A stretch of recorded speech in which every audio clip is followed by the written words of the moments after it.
What do you think has been the biggest difference in either with technology or training that has helped the young riders to be able to achieve the top level in the sport now?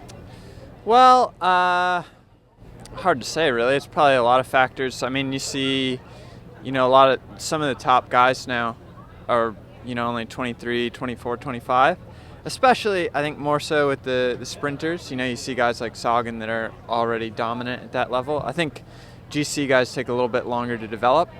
But I'd guess that it's probably, a combination of better training methods and, a bit more like data-driven training now in cycling, and probably maybe a little bit cleaning up of the sport as well, I would think.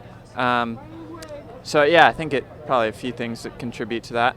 I guess it's opportunity, really. You see, there's quite a lot of development teams and amateur teams that are really looking for young guys, and yeah, I guess that's probably the main thing. But in general, I don't really know. It's one of the things, really. Every so often, you get a couple of young guys coming through, and at this moment in time, there's quite a few. So I think what's made the biggest difference in having young riders really be up there competing for the win is the sport's clean now and a lot cleaner.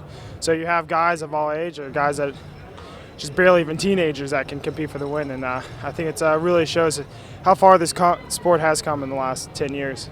Well, that's hard to tell. For one thing, I think the peloton is probably a lot cleaner now than it was 10 or 15 years ago.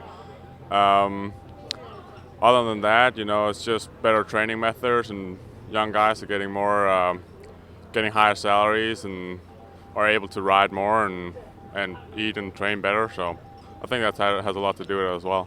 Can you tell me a little bit about the technology that you use to help with your training?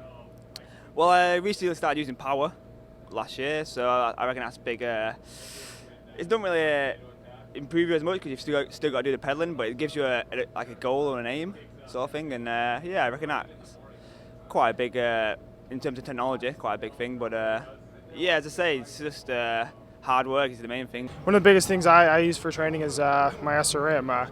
Every day I'm looking at the file and seeing where I can improve and what points are my strong points or weak points, and yeah, you send them immediately off to your coach, and they analyze it, and they really it really shows you where you can improve and how far you can go. And what about nutrition?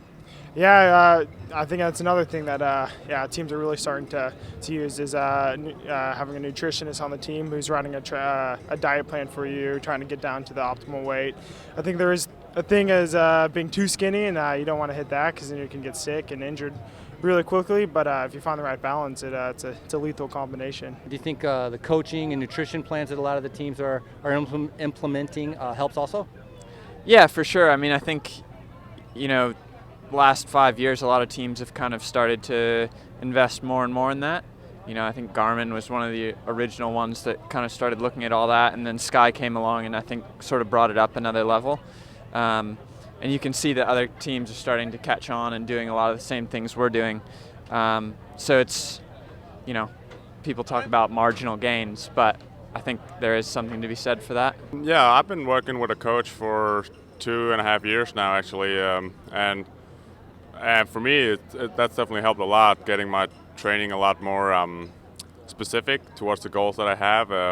So I do a lot of sprint efforts and work on my endurance as well, using my power meter so I can see when I improve and by how much and all that stuff. So that's really helped me a lot. And I'll also began working with a nutritionist just recently, where she's given me a lot of good recipes and really helped me to get my nutrition better.